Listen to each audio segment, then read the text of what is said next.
주 예수 그리스도를 얘기하고 있습니다. 이는 하나님의 영광의 광채시요 그 본체의 형상이시라.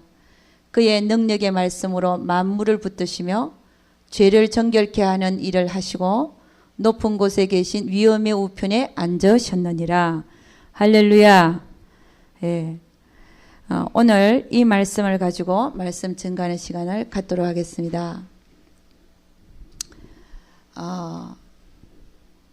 오늘 여러분과 제가 볼 것은 히브리스에 나타난 우리 예수님에 대해서 한번 보고자 합니다. 여러분, 히브리스는 저자가 불분명합니다. 히브리스는 그래서 누가 가장 저자냐라고 생각하는 가장 포션이 많은 사람이 누구냐면 사도 바울이라고 생각을 하고 있는데, 그렇지만 작자 미상으로 되어 있습니다. 근데 우리가 가장 추측하는 것은 사도 바울이 아닐까라고 생각합니다. 근데 오늘 우리가 새벽 기도 시간에 우리는 지금 히브리스를 읽고 있습니다. 근데 제가 히브리스를 처음부터 이렇게 읽으면서 느껴진 게 뭐냐면, 히브리스는 예수님에 대해서만 얘기하고 있는데 다른 어떤 믿음의 선진들이라든지 그런 것이 아니라 히브리스에서는 예수님에 대해서만 얘기하고 있고 그 예수님의 모든 것에 대해서 제너럴하게 다 얘기하고 있다는 사실을 깨달았습니다. 그래서 오늘 어떤 주제를 가지고 설교가 아니라 히브리스에 나타난 예수님은 어떤 분이신가 한번 보도록 하겠습니다. 때로는 이런 설교도 여러분에게 도움이 됩니다. 오늘 보니까 히브리스에 나타난 예수님이 오늘 요약을 해서 바로 이 말씀이었죠. 그는 하나님의 영광의 광채시요 본체의 형상이시라. 그의 능력의 말씀으로 만물을 붙들고 계시고 죄를 정결케 하는 일을 하시며 높은 곳에 계신 위엄의 우편에 앉아 계시는 분이라는 겁니다. 여러분, 예수님이 처음에 오실 때 가브리엘 천사가 마리아에게 나타나서 뭐라 그랬냐? 은혜를 받은 자야 평안할지어다. 주께서 너와 함께 하시도다 하면서 29절 보라 네가 수태의 아들을 낳으리니 그 이름을 예수라 하라. 처녀에게 가브리엘 천사가 나타나서 네가 아들을 낳을 거다. 그리고 그 이름을 예수라 하라. 그랬더니 그 마리아가 뭐라고 했냐면은 나는 사내를 알지 못하는데 어떻게 이런 일이 있겠습니까? 그랬더니 그 천사가 하는 얘기가 뭐라고 했습니까? 성령이 너에게 임하시고 지극히 높으신 이의 능력이 너를 덮으면 그러면 애가 태어나는데 그 태어나는 아이는 바로 하나님의 아들이라 일컬음을 받으리라 라고 얘기를 합니다. 그래서 그 이름을 예수라 하는 이유가 뭐냐면 뭐라고 그랬습니까? 아들을 낳는데 그 이름을 예수라 하는 이유가 이는 그가 자기 백성을 저희 죄에서 구원할 자라고 구원할 자이기 때문에 이름을 예수라 하라 그렇게 얘기했습니다. 여러분, 우리는 예수님에 대해서 예수님은 성경대로 예언되어져서 오셨고 또 성경대로 태어나셨고 성경대로 죽으셨고 부활하셨고 성천하셨습니다. 근데 첫 번째 우리 예수님이 오신다는 그 예언이 어디 있었냐면요, 창세기 3장 15절 말씀이죠. 우리 한번 읽어보면 다 같이 시작. 내가 너로 여자와 원수가 되게 하고 너의 후손도 여자의 후손과 원수가 되게 하리니 여자의 후손은 내 머리를 상하게 할 것이요 너는 그의 발꿈치를 상하게 할 것이니라 하시고, 이 말씀은 하나님께서 누구에게 한 거냐면은 뱀에게 했죠. 뱀. 내가 너로 여자와 원수가 되게 한다. 이 뱀은 사단이죠. 그죠? 이 사단은 아담과 하와를 꼬셔서 하나님이 먹지 말라고 한 선악과를 먹게 했어요. 먹고 난 다음에 하나님께서 뱀을 저주하면서 이게 사단이 뱀에 들어갔죠. 그죠? 옛뱀이라 그러잖아. 용이라고도 하고 옛뱀이라 그러기도 하고 그 사단에게 얘기하는 겁니다. 내가 너로 여자와 원수가 되게 한다. 이 여자는 마리아를 얘기하죠. 그죠? 처녀. 여자와 원수가 된다. 너의 후손도 여자의 후손과 원수가, 여자의 후손이 누굽니까? 예수 그리스도이시죠. 남자를 통해서 태어난 게 아니라 여자를 통해서 태어난 예수. 그 이유가 있죠. 그죠? 무죄, 죄가 없이 태어나기 위해서는 인간의 계보를 타고 태어나는 게 아니라 인간의 육체를 빌어서 성령의 능력으로 태어난 자가 여자의 후손입니다. 그래서 서로 원수가 되게 한다는 거죠. 근데 여자의 후손은 네 머리를 상하게 한다. 이 뱀의 머리를 상하게 하는, 뱀의 계략을 부순다는 거죠. 이 뱀은 하나님의 형상을 담은 우리 인간들을 다 영원한 불못으로 끌고 가려고 그래서 죄를 짓게 해갖고, 죄를 지으면 하나님 앞에 못 서잖아요. 근데 그것도 원죄가 있고 자범죄가 있죠. 원죄는 아담과 하와가 지은 죄입니다. 이 원죄가 있으면 절대로 하나님 앞에 못 서요. 자범죄가 있을 때는 설 수는 있어요. 원죄, 아담과 하와가 지은 첫 번째 불순종한 죄, 그 죄는 우리가 아담과 하와의 후손이기 때문에 우리가 태어날 때부터 갖고 태어난 죄입니다. 그래서 우리는 태어날 때부터 죄인이에요. 그 원죄 때문에 주님이 오셨어요. 그 원죄 사함을 받지 못하는 한은 결코 우리는 하나님 앞에 설 수가 없습니다. 그래서 우리를 전부 다 영원한 불못으로 끌고 가려고 했던 그 뱀의 계략을 부수었다는 거죠. 예수님이 오셔서. 그런데 너는 그의 발꿈치를 상하게 할 것이니라.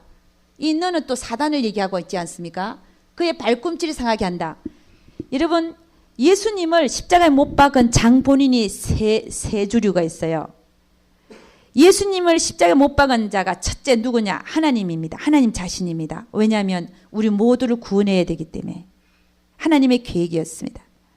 십자가에 못 박히게 한 자는 첫째는 하나님 자신이다. 두 번째는 사단입니다. 사단은 하나님의 아들을 십자가에 못 박으면 죽이는 줄 알았어요. 그런데 죽이는 게 아니라 오히려 그 일은 사단의 머리를 부수는 일이었습니다. 오히려 구원시키는 일이었어요. 그러니까 늘 우리가 사단을 무서워하지만 사단이 하는 일이 그렇다는 겁니다. 사단이 하는 일은 자기가 이기는 것 같아도 오히려 그걸 하나님은 이용해서 더 좋게 한다는 겁니다. 할렐루야. 우리에게 환난을 가져다 주는 것은 사단이지만 하나님은 그걸 이용해서 더 좋은 것으로 바꾸시는 분이십니다. 할렐루야. 늘 그런 것입니다.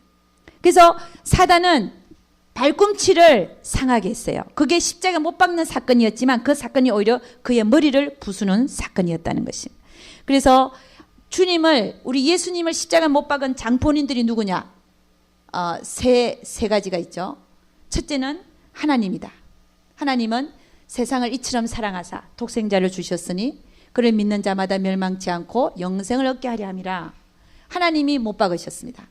그래서 겟세마네 동산에서 우리 주님은 내 뜻대로 되지 말게 하옵시고 하나님의 뜻대로 되기를 원하나이다. 그게 십자가에 못 박혀 죽는 거였거든요. 우리 주님은 그 일을 이루기 위해서 태어나셨거든요. 그래서 십자가에 못 박으신 분은 하나님 자신이었습니다. 그 다음에 두 번째는 사단이었죠. 사단은 하나님의 아들을 십자가에 못 박혀 죽이려고 했지만 그 일은 오히려 우리를 구원하는 사건이 되어버렸습니다. 그 다음에 아무것도 모르는 무지한 사람들이었습니다. 빛이 세상에 비침에 그 어둠이 알지 못하더라 그랬죠. 그죠? 그래서 이 세 주류가 사실은 우리 하나님을, 예수님을 십자가에 못 박은 그런 사건으로 우리는 보고 있다는 것입니다.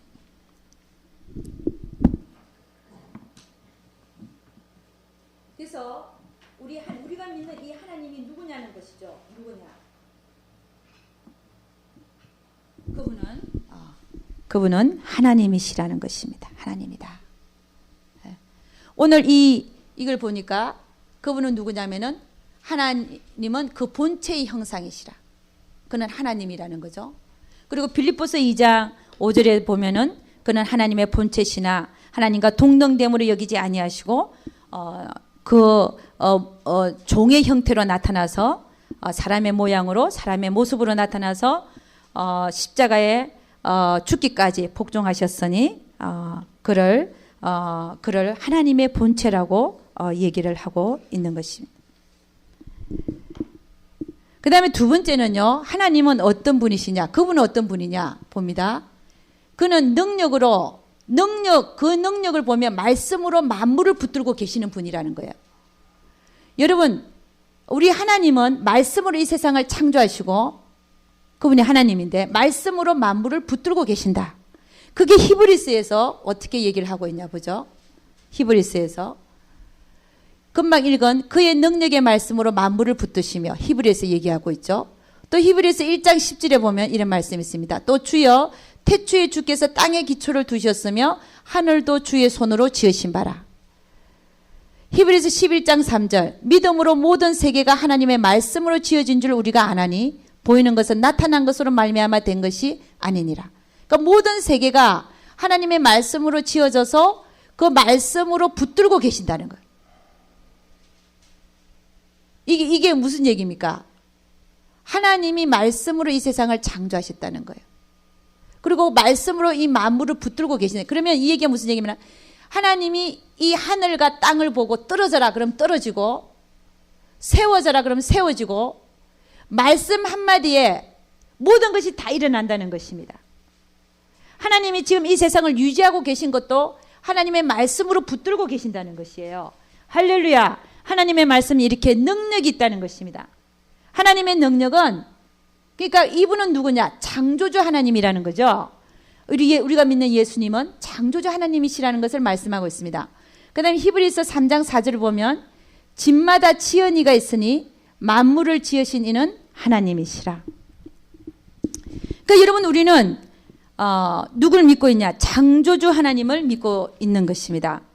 그래서 예수님은 살아 계실 때에 죽은 자도 살리시고 흉룡하는 파도도 조용케 하시고 문둥병도 고치시고 무리도 그러시고 물도 포도주로 오병이어로 5,000명을 먹이시고 정말 못하시는 일이 없었지 않습니까? 그분 자신도 3일 만에 부활하시고 그분은 능력으로 보면 능력으로 봐서 창조주 하나님이시라는 것입니다. 그래서 여러분 사무엘을 낳은 한나 어머니가 있죠, 그죠? 어머니가 무슨 얘기를 하냐면요. 사무엘을 낳은 한나가 이렇게 고백을 합니다. 사무엘상 2장 6절 7절 보면 여호와는 죽이시기도 하시고 살리기도 하고 음부에 내리기도 하고 올리기도 하는도다. 여호와는 가난하기도 하고 부하기도 하고 낮추기도 하고 높이시기도 하는도다. 그런 얘기를 하죠. 근데 그 밑에 있는 말씀을 보면 사무엘상 2장 10절을 보면 여호와를 대적하는 자는 산산이 깨어질 것이라. 여러분 이 세상을 창조하신 하나님을 우리가 대적하면 되겠습니까?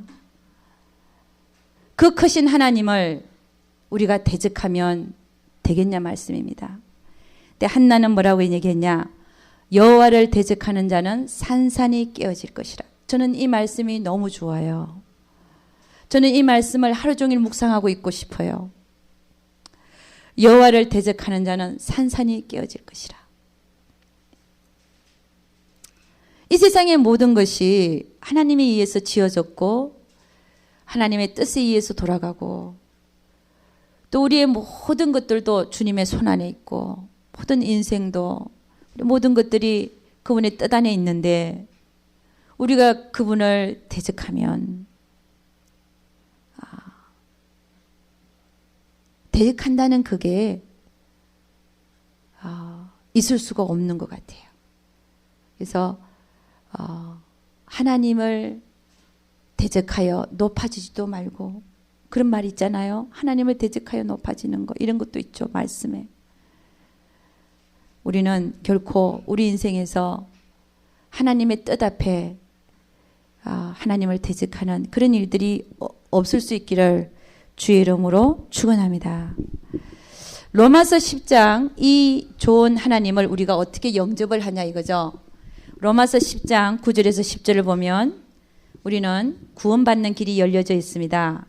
네가 만일 내 입으로 예수를 주로 시인하면 또 하나님께서 그를 죽은 자 가운데서 살리신 것을 내 마음에 믿으면 구원을 얻으리니 사람이 마음으로 믿어 의에 이르고 입으로 시인하여 구원에 이르느니라.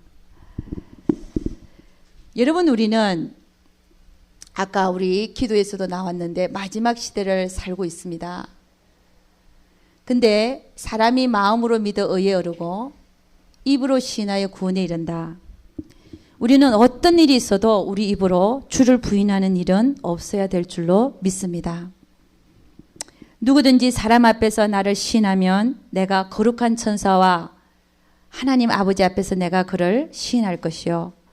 누구든지 나를 사람들 앞에서 부인하면 나도 거룩한 천사와 하나님 아버지 앞에서 그를 부인하리라. 여러분, 우리는 구원을 어떻게 받느냐? 입으로 시인해서 구원에 이른다는 거예요. 입으로 시인하는 이 구원에 이르는 이 길을 결코 놓치지 않기를 주의 이름으로 축원합니다. 근데 사도 바울은 뭐라 그러냐면은 우리가 이렇게 구원을 얻어도 뭐라고 얘기하냐면 그 받은 구원을 이 세상에 살면서 이루어 나가라. 우리가 구원을 받았는데 왜 또 사도 바울은 구원을 이루어 나가라고 하는가? 여러분, 신학교 가면 두 가지 구원을 가리킵니다. 첫째는 구원받는 믿음. 그거는 첫째 예수를 영접해서 내가 영원한 불못에서 구원받는 것입니다. 근데 두 번째 구원이 있어요. 근데 그걸 뭐냐면 이 사도 바울이 얘기한 두 번째 구원 이겁니다. 두렵고 떨림으로 너희 구원을 이루어 나가는 거. 아니, 내가 구원을 받았으면 됐지 무슨 내가 또 두렵고 떨리는 마음으로 구원을 이루어 나가냐. 근데 분명히 두 가지 구원을 얘기하고 있습니다. 그래서 신학교에서는 뭐라고 얘기하면 이거를 두 번째 거를 성화라고 표현을 하죠. 성화, 거룩함에 이르는 거. 그래서 우리는 한 번 구원받는 거, 영원한 불못에서 구원은 받았지만 또 하나는 구원을 이루어 나가야 한다는 사실에 있어서 어떻게 구원을 이루어 나가는 걸 한번 보죠. 사도 바울은 이미 힌트를 여기 주고 있어요. 어떻게 너희가 구원을 두렵고 떨리는 마음을 이루어 나가냐. 여기 보세요. 항상 복종하라. 항상 복종하라. 여러분, 무엇에 우리가 복종을 하겠습니까? 하나님과 하나님의 말씀에 복종하면서 할렐루야, 우리의 구원을 이루어 나가는 것입니다. 여러분, 성경에는 공력 심판에 대해서 나와 있죠. 예수라는 틀을 다 마련했어요. 그게 처음에 믿는 우리 구원입니다. 받은 구원입니다. 예수라는 터 위에다가 그 다음에 우리가 인생을 살아가면서 그 터 위에다가 금이나 은이나 보석으로 집을 짓는 사람이 있는가 하면 그 예수라는 터 위에다가 풀이나 짚이나 나무로 집을 짓는 자들이 있다는 거예요. 그럼 공력 심판 때, 불로 심판할 때 예를 들어서 금이나 은이나 보석으로 집을 지은 자의 집은 그대로 있는데 나무나 짚이나 풀로 집을 지은 사람은 불로 심판할 때 다 타버리지 않겠습니까? 그래서 그런 자는 불 가운데 구원받는 것과 같으리라. 구원은 받는데 불 가운데 구원받는 것과 같다는 거. 왜냐? 집이 없으니까. 집이 다 타버렸으니까 불이 지금 타고 있으니까 예수라는 터 위에 구원은 받았는데 불 가운데 받는 구원과 같다는 거예요. 여러분이나 저나 보석이나 금이나 은이나 보석으로 집을 짓는 행위가 뭔지를 한번 생각해보고 그것이 이 세상에 살 동안에 구원을 이루어 나가는 것인데 그것이 뭔지를 한번 생각해보고 정말 우리가 그 금이나 은이나 보석으로 집을 짓는 그것이 우리가 이 세상에 살 때에 내 뜻대로 사는 게 아니라 하나님의 뜻대로 살아드리는 것이 그 집을 잘 짓는 것임을 알아야 될 것입니다. 그래서 우리는 이 땅의 삶에서 내가 얼마나 하나님의 뜻 앞에 굴복되어 있는가 생각하면서 살아야 될 줄로 믿습니다. 그리고 내 앞에 사는 날이 얼마나 남았는지 계수하면서 살아가야 될 줄로 믿습니다. 여러분, 성경에는요, 좁은 문, 넓은 문을 얘기하고 있죠. 좁은 문으로 들어가기를 힘쓰라. 그 문은 길이 협착하고 좁아서 찾는 자가 적다 그랬습니다. 근데 그건 생명의 문이라 그랬어요. 여러분, 우리는 생명의 문을 찾아서 가야 될 줄로 믿습니다. 멸망으로 인도하는 크고 넓어서 다른 사람들 퍼지르고 앉아갖고 가다가 쉬고 퍼질고 노락질하고 그 다음에 가다가 딴짓하고 그러고 가잖아요. 그 넓은 문이라는 거예요. 우리 주님은 우리가 길이 협착하고 좁지만 생명의 문을 선택해서 가라는 것입니다. 할렐루야. 힘들고 고난이지만 힘들지만 고난이지만 이 세상에서는 고난입니다. 예수님과 함께 고난을 받지 않는 자는 예수님과 함께 영광에도 참여하지 못한다 했습니다. 이 세상은 고난이지만 그 좁은 문, 생명의 문을 택하여 갈 수 있는 여러분과 제가 될 수 있기를 주의 이름으로 축원합니다. 그 다음에 우리 하나님께서 자, 여기 히브리서 1장 3절을 보면 그분이 하시는 일을 뭐라고 얘기하고 있냐고 봅니다. 죄를 정결케 하시는 일을 하신다. 여러분, 우리 하나님은 죄를 정결케 하시는 일을 하신다는 거예요. 아니, 예수님이 하는 일이 너무 많은데 왜 한마디 이 말만 하고 있나 이거야. 왜 죄를 정결케 하시는 일만 하신다고 얘기를 하고 있냐 이 얘기입니다. 이게 지금 우리 예수님에 대해서 요약해 놓은 말이에요. 그럼 예수님이 하시는 일 이 일밖에 없냐 이거죠. 그런데 분명히 히브리스에서 요약해서 하는 얘기가 하나님이 예수님이 하시는 일은 죄를 정결케 하시는 일밖에 안 한다는 거예요. 여러분, 그럼 이게 도대체 무슨 얘기냐? 여러분, 우리가 하나님이 일을 한다고 생각하잖아요. 내가 잘한다고 생각하잖아요. 근데 하나님의 일은 누가 하시냐면 하나님이 하시는 줄로 믿습니다. 우리 인간은 단지 그 속에서 조금 통로로 쓰임받는 것 뿐이지. 그러니까 우리가 해야 될 일은 뭐냐면 항상 회개밖에 없다는 것입니다. 하나님이 시키는 일을 우리가 제대로 안 하니까 하나님은 우리가 해야 될 도리, 우리 인간이 해야 될 도리는 복종이고 순종밖에 없는데 거기에 대해서 우리가 안 하니까 우리가 해야 될 일은 하나님 앞에 회개밖에 없다는 것입니다. 그래서 주님이 하시는 일은 뭐냐? 죄를 정결케 하시는 일밖에 안 하신다는 거예요. 할렐루야! 여러분, 우리는 어떤 일을 했다 할지라도 하나님 앞에 무익한 종인 줄 믿습니다. 우리가 많은 일을 했다고 해서 무익한 종의 자리를 벗어나는 순간부터 우리는 불충한 종이 되는 줄로 믿습니다. 우리 하나님은 우리는 하나님 앞에 서면 죄밖에 없다는 거예요. 그렇지 않습니까? 우리가 어떻게 하나님의 말씀을 다 지키겠습니까? 어떤 사람이 천국에 가보니까 자기가 모르는 죄가 너무 많이 적혀 있더라는 거예요. 우리가 죄를 지었음에도 불구하고 내가 죄라고 생각하지 않는 죄가 너무 많다는 거예요. 우리는 늘 하나님 앞에 말씀 앞에 복종하지 못한 거, 순종하지 못한 거, 그걸 회개할 뿐이지 우리가 뭘 해서 잘했다고 하는 그런 게 없다는 것입니다. 할렐루야! 처음에 아담과 하와도 마찬가지잖아요. 지어놓고 너희가 땅을 정복하라.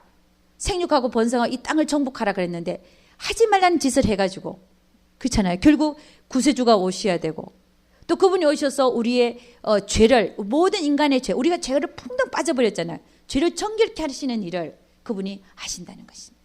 그래서 히브리스에서는 뭘 얘기하냐? 그분은 우리를 위한 대제사장이다. 대제사장으로서 그분 자신의 육체를 단 한 번에 우리를 위해서 드렸다라고 얘기를 합니다. 할렐루야! 우리는 그분은 어떤 일을 하시냐? 그분은 우리의 죄를 정결케 하시는 일을 하신다는 것입니다. 그 다음에 히브리스에서는 뭘 얘기하고 있냐면요.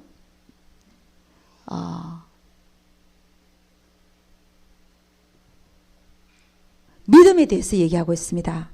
히브리서 11장 6절을 보면 이런 얘기하죠. 믿음이 없이는 기쁘시게 못하나니 하나님께 나아가는 자는 반드시 그가 계신 것과 또한 그가 자기를 찾는 자들에게 상 주시는 이심을 믿어야 할지니라. 여러분, 우리는 믿음이 없는 모든 행위와 믿음이 없는 모든 말, 믿음이 없는 모든 생각, 이런 모든 것들을 하나님한테 회개해야 된다는 것입니다. 믿음이 없이는 하나님을 기쁘게 하지 못한다는 거예요. 우리 성경에는 이 히브리서를 오히려 11장은 믿음장이라고 얘기하잖아요. 그래서 그 앞장에 10장에 보면 또 이런 얘기가 있죠. 오직 나의 의는 믿음으로 말미암아 살리라. 또한 뒤로 물러가면 내 마음이 저를 기뻐하지 아니하리라 하셨느니라. 우리는 뒤로 물러가 침륜에 빠질 자가 아니요 오직 영혼을 구원함에 이르는 믿음을 가진 자니라. 그러니까 여러분, 우리는 믿음을 하나님께 보여드리는 거, 믿음의 행보를 한다는 거, 우리 인생이 하나님 앞에 믿음의 행보가 된다는 거, 그 자체가 얼마나 하나님을 기쁘게 하는지 모른다는 것입니다. 그러니까 믿음 없이 하는 모든 행위, 믿음 없이 하는 모든 생각, 믿어드리지 못한 그것들이, 하나님을 믿어드리지 못한 그것들이 죄라는 것입니다. 그래서 성경은 누구에 대해서 기록하고 있냐? 믿음의 선진들에 대해서 기록하고 있습니다. 우리 믿음의 행위에 대해서 한번 보죠. 자, 아벨에 대해서 한번 보겠습니다. 히브리서 11장 4절 보면 믿음으로 아벨은 가인보다 더 나은 제사를 하나님께 드렸다. 아벨은 믿음이 있었어요. 가인보다. 그 믿음을 행위로 보였습니다. 더 나은 제사를 하나님께 드렸다. 믿음이 뭔지에 대해서 말씀하고 있죠. 그죠? 아벨이 행위로 보였다는 것입니다. 그 다음에 믿음으로 에녹은 죽음을 보지 않고 옮기웠으니 하나님이 저를 옮기심으로 다시 보이지 아니하니라. 저는 옮기기 전에 하나님 기쁘시게 하는 자를 하는 증거를 받았다. 하나님을 기쁘시게 하는 증거를 받았다 하는 것은 뭐냐면 믿음이 없이는 기쁘게 못한다 했으니까 믿음이 있었다는 것입니다. 그 다음에 믿음으로 노아는 아직 보지 못하는 일에 경고하심을 받아 경외함으로 방주를 예비하여 그 집을 구원하였다.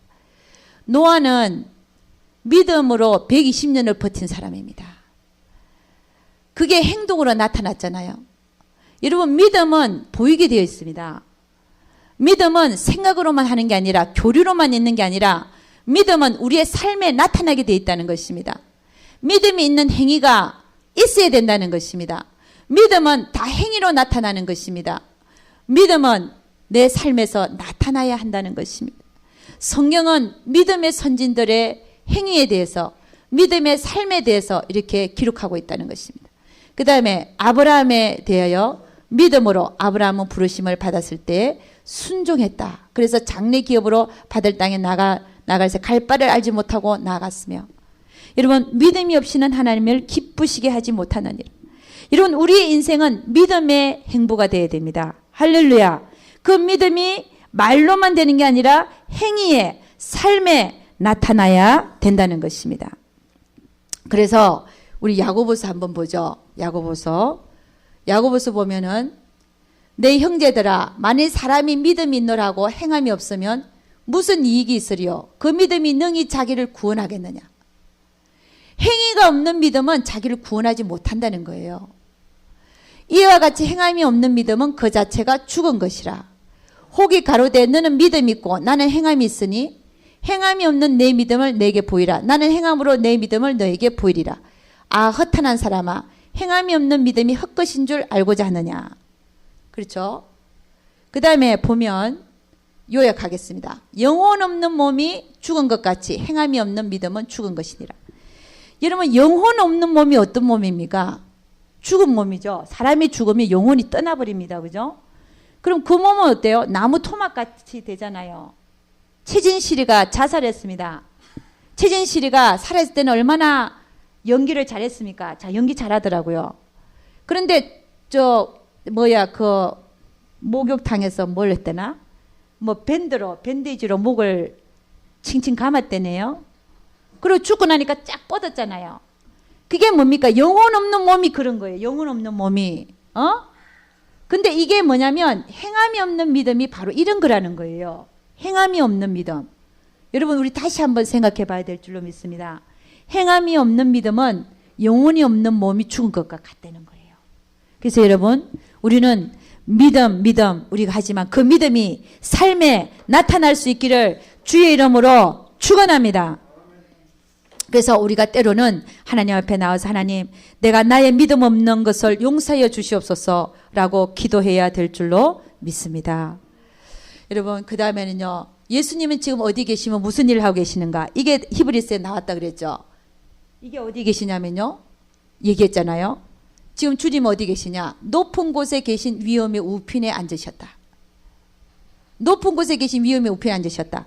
여러분, 스테반이 죽을 때요, 스테반이 돌에 맞아 죽었잖아요. 그때 뭘 봤냐면은 스테반이 성령이 충만해 하늘 우러러 주목하여 볼 때 하나님의 영광과 및 예수께서 하나님 우편에 서신 것을 보시고, 여러분, 이게 순교당하는 장면입니다. 그죠? 순교당하는, 돌로 맞아서 순교당하는 장면인데 하늘이 열려버린 거예요.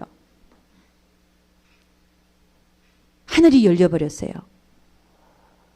여러분, 저도 하늘이 열리는 경험을 할 뻔했는데 제가 닫아버렸습니다. 교만해질까 봐. 산에서 저 어느 기도원에서 5시간씩 방언 기도를 밤에 하고 있는데 딱 2주째 5시간 밤 12시부터 새벽 5시까지 기도 훈련 받았어요. 신학교 다닐 때. 근데 딱 2주 정도 딱 됐는데 얼마 안 됐잖아요. 기도 훈련 받은 지. 근데 그날은 딱 앉았는데 하늘이 막 열릴라 그러는 거예요. 이거는 제가 이 스테반이 이 표현을 썼어요. 하늘문이 예수님이 요단강에서 세례를 받았을 때 하늘이 열리며 이런 표현이 있습니다. 근데 저는 그 열린다는 말이 표현이 있는 줄도 몰랐어요. 근데 산에서 기도할 때 하늘문이 막 열리는 거야. 이게 두 쪽이 이렇게 열릴 것 같아. 막 열리는데 그걸 보면 제가 너무 교만해질 것 같아서 막 억지로 막 닫아버렸어요. 근데 지금 생각하면 좀 볼 걸. 그때는 제가 닫아버렸어요. 근데 이때 스테반이요. 죄송합니다. 그때 봤으면 또 교만해졌을 거예요. 근데 뭐 천국 갔다 온 사람도 있으니까. 근데 이 스테반이 순교당할 때 열린 거야. 하늘이. 열리고 예수 그리스도가 하나님 우편에 선 걸 봤단 말이에요. 그럼 지금 예수님은 어디 계시냐? 지금 하나님 우편에 계신다는 거예요. 우리를 위해서 죽으시고 부활하시고 제자들이 보는 가운데서 성천하셔서 하나님 우편에 계시는데 뭐하고 계시냐 그러면 거기서 뭐하고 계시냐? 뭐하고 계신지 한번 보도록 하겠습니다. 첫째는 우리를 위해서 중보기도하고 계십니다. 중보하신다. 여러분 이 중보가 어디서 나는지 보세요. 계시록 12장 10절 내가 또 들으니 하늘에 큰 음성에서 가로되 이제 우리 하나님의 구원과 능력과 나라와 또 그의 그리스도의 권세가 이루었으니 우리 형제들을 참수하던 자 곧 우리 하나님 앞에서 밤낮 참수하던 자가 쫓겨나고 여러분 욥기서에 보면 사단도 하나님 앞에 섭니다. 네가 저 세상을 두루 돌아보면 그 어려운 욥을 봤냐? 묻습니다. 사단에게. 사단도 하나님 앞에 선다는 것입니다. 서서 뭐하냐? 밤낮 참수합니다. 참수. 우리 형제들을 밤낮 참수하던 자가 계시록에서는 지금 하늘의 무대에서 쫓겨나는 거죠. 그들의 주된 무대는 이 공중 것에 잡았지만 사단은 하나님 앞에 선다는 거예요. 대장은. 서가지고 밤낮 형제를 참수해요. 그러면 그 하나님 옆에 우편에 앉아 계신 우리 주님은 우리를 위해서 중보하고 계십니다. 중보하고 계신다. 그러면 사단은 뭐하냐? 저 형제를 한번 보시옵소서. 하나님한테 불복종했으니까 벌하시옵소서 그럽니다. 벌받아 마땅합니다. 그러면 예수님은 뭐하냐? 그래도 좀 봐주자. 좀 더 기다리자. 좀 더. 그래서 하나님은 오래 참으시는 하나님이세요. 저는 그렇게 생각합니다.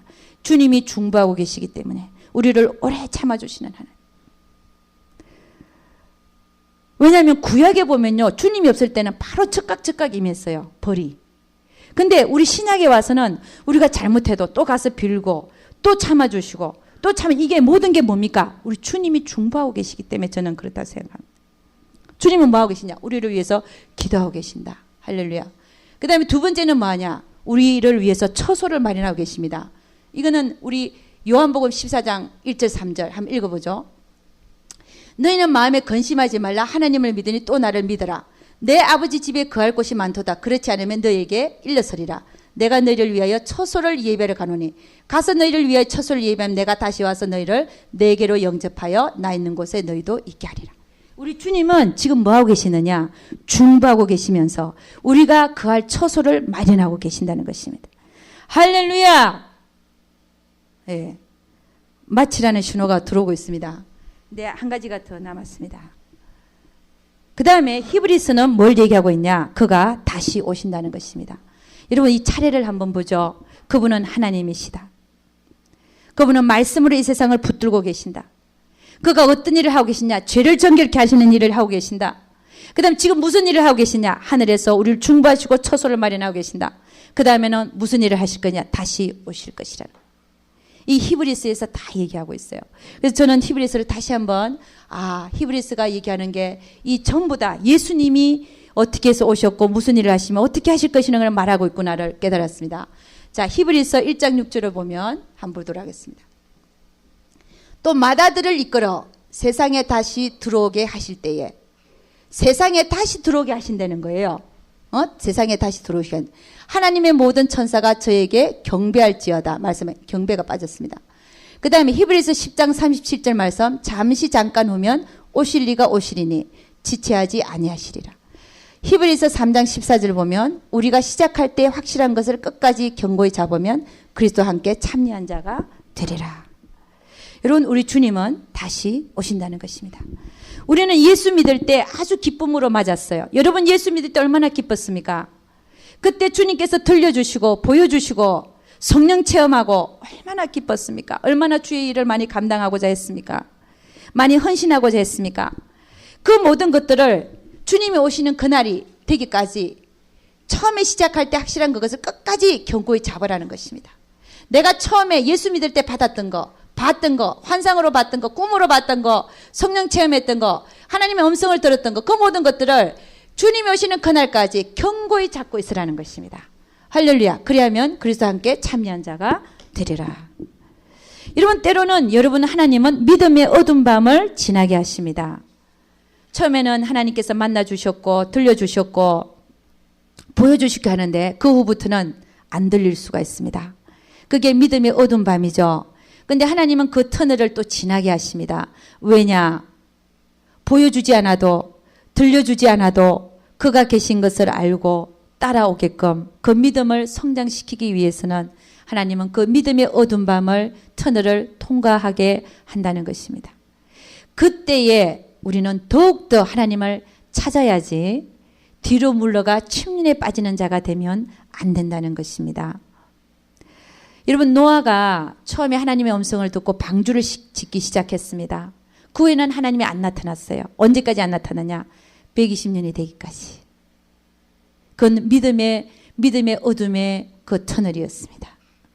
근데 그는 그 믿음의 어둠의 터널을 잘 지냈습니다. 그리고 하나님의 약속의 말씀을 받아서 누렸다는 것입니다. 여러분, 우리에게도 믿음의 어둠에 그 터널이 있을 때에 하나님이 보이지 않고 들리지 않고 말씀하지 않고 그런 어둠의 터널이 있다 할지라도 그 터널을 통해서 우리의 믿음은 보이지 않는 하나님을 더욱더 찾아가셔서 그 믿음이 더욱더 상승할 수 있기를 주의 이름으로 축원합니다. 그래서 여러분, 우리는 믿음이 없이는 하나님을 기쁘게 할 수 없다 했습니다. 우리 한 가지만 더 보고 마치도록 하겠습니다.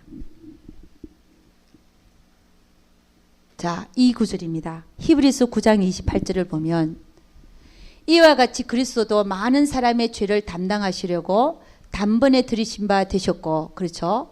구원에 이르게 하기 위하여 죄와 상관없이 자기를 바라는 자들에게 두 번째 나타나시리라. 여러분, 우리가 아까 전에 금면류관을 받는 얘기를 했습니다. 우리 주님이 다시 오시는데 누구에게 나타내시느냐? 자기를 바라는 자들에게.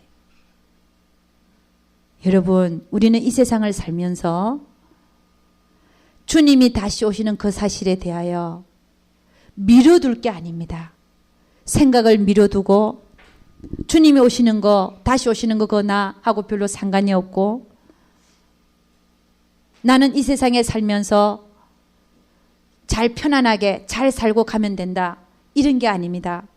주님은 누구에게 나타나신다고 분명히 말씀하고 있냐면은 자기를 바라는 자들에게, 주님이 다시 오시는 것을 바라는 자들에게, 여러분의 마음에 주님이 오시는 걸 다시 바라는 자들에게 주님이 나타나신다는 것입니다. 여러분, 이 말씀을 받을 수 있기를 주의 이름으로 축원합니다. 그래서 주님은 늘 깨어 있으라. 내가 오는 것은 노아의 때와 같다. 시집가고 장가가고 장사하고 비즈니스하고. 여러분, 제가 한 가지만 얘기하겠습니다. 너무 성경 얘기만 하니까. 엊그저께 어떤 목사님이 한번 찾아오셨어요. 그분 참 제가 인격적으로 존경합니다. 근데 그 아들과 딸은 변호사고 의사예요. 그러니까 1년에 돈을 얼마를 버냐. 변호사는 25만 불 1년에 버는 돈이, 의사는 딸은 30만 불을 번답니다. 그럼 딸하고 지금 같이 사는데 결혼 안 하고 하루를 나가면 2천 불을 벌어온답니다. 또 어떤 날은 5천 불을 벌어온대요. 그래서 내가 목사님한테 물어봤어요. 목사님은 저하고는 참 별다른 세계에 살고 계시네요. 그랬어요. 그러면서 한 얘기가, 그럼 그 따님은 어느 교회 지금 나오고 있습니까? 그랬더니 영락교회 나갔대요. 그럼 나갔다뇨. 그럼 지금은요? 지금 안 나간답니다. 그래서 내가 그 목사님 다시 물어봤어요. 아니 내가 알기로는 지금 목사님은 주님 다시 오시기를 그렇게 고대하고 기대하시는 분이시고 준비하시는 분이신데 어떻게 따님은 교회를 안 다닙니까? 그게 말이 됩니까? 제가 물어봤어요.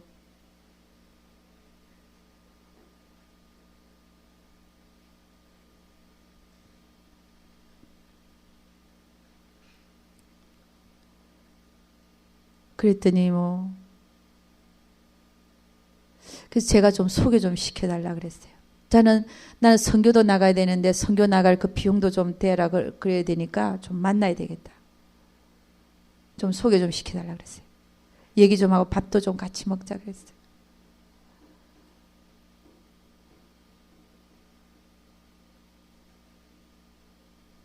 그랬더니 그분이 한 얘기가 내가 그랬어요. 아니 하루에 5,000불을 벌다니.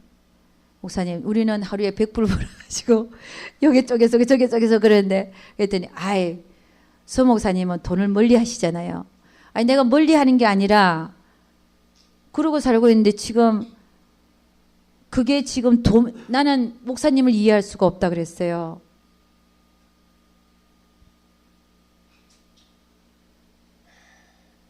어떻게 돈 버는 게 그렇게 중요합니까?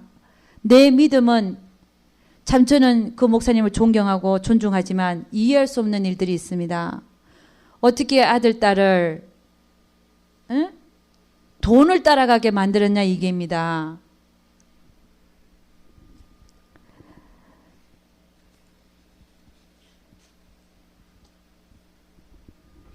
그래서 그분은 또 한 얘기가 너무 세게 하면 걔가 부러지니까 자기가 천천히 하겠대요. 그래서 어쨌든 그러고 있습니다. 마지막 구절입니다. 야고보서 4장 14절 말씀 우리 한번 같이 읽어보고 마치도록 하겠습니다. 들으라 너희 중에 말하기를 오늘이나 내일이나 우리가 아무 도시에 가서 거기서 1년을 유하며 장사하여 일을 보리라 하는 자들아 내일 일을 너희가 알지 못하는도다. 너희 생명이 무엇이뇨? 너희는 잠깐 보이다가 없어지는 안개니라. 너희가 도리어 말하기를 주의 뜻이면 우리가 살기도 하고 죽기도 한다는 거죠. 이것도 하고 저것을 하리라 할 것이거늘. 여러분 성경은 우리에게 뭐라고 얘기를 하고 있냐? 우리 생명이 안개와 같다는 거예요. 이 세상에 소망을 두고 이 세상에서 한탕 해보자고 하는 자들, 그런 자들이 되는 것이 아니라 우리는 늘 경건하며 거룩하며 하나님 뜻 앞에 우리가 고개 숙이며 가난하게 살더라도 하나님 주신 건 다 만족이에요. 자족하라 그러지 않았습니까? 다 감사고 이렇게 살아도 감사 저렇게 살아도 감사한데 그렇게 여호와를 대적하여 하나님을 멀리 떠난 자들 불쌍하지 않습니까? 여러분 돈 많이 벌면 뭐합니까? 여러분 돈 다 두고 가요. 여러분 우리가 입고 먹을 것만 있으면 족한 줄로 알아라 그랬습니다. 그 나머지는 주를 위해서 쓰는 것입니다. 할렐루야. 네, 기도하겠습니다. 사랑이 참 많으신 우리 아버지 하나님 감사 또 감사드립니다. 우리는 하나님 앞에서 다시 한번 머리를 숙입니다. 모든 것이 하나님께로 왔고 천지도 우리의 생명도 영생도 우리의 사는 것도 모든 물질도 또 우리의 모든 인간관계나 또 우리에게 준 자녀나 또 부모님들도 또 성도님들도 모든 것이 하나님으로부터 온 것을 믿습니다. 그 거룩한 우리가 살아가는 동안에 여호와를 대적하는 일이 없도록 하나님의 뜻 앞에 늘 무릎 꿇고 감사하며 모든 일에 감사하며 모든 일에 충성하며 그렇게 살다가 우리 하나님 앞에 설 수 있도록 우리 주님 축복하여 주시옵소서. 우리의 믿음이 세상과 세상 것들에 의하여 희석되지 않게 하시고 우리가 처음에 받은 그것들을 끝까지 견고하게 잡아서 주님 오시는 그날까지 승리하는 우리 모두 되게 도와 주시옵소서. 우리 하나님께서 함께하여 주실 것을 믿사옵고 이 모든 말씀 우리 주 예수 그리스도를 받들어 기도드려서나이다. 아멘.